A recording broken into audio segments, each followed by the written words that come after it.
naby, hy moet op God vertrou.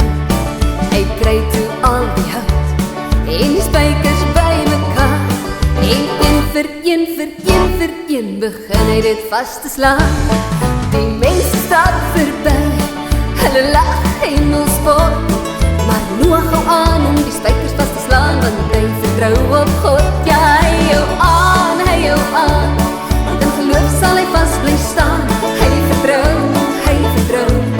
want God sal sy woord hou.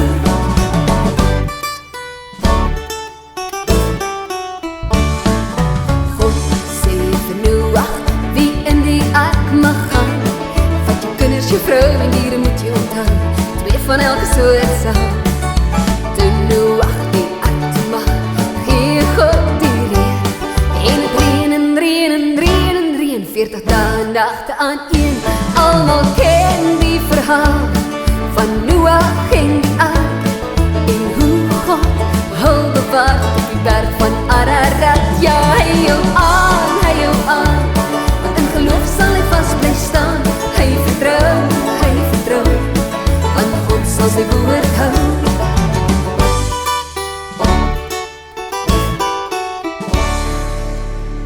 Ek vra jou, wat sal jy maak as God nou met jou sou praat? Sal jy sê, nee Here, gee eers die reën, voor ek in geloof vast staan? Ja, hy hou aan, want in geloof sal hy vast bly staan. Hy vertrou, want God sal sy woord hou. Ja, hy hou aan, want in geloof sal hy vast bly staan. Hy vertrou,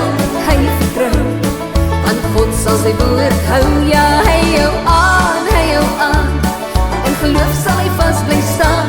Hy vertrou, want God sal sy woord hou. Ja,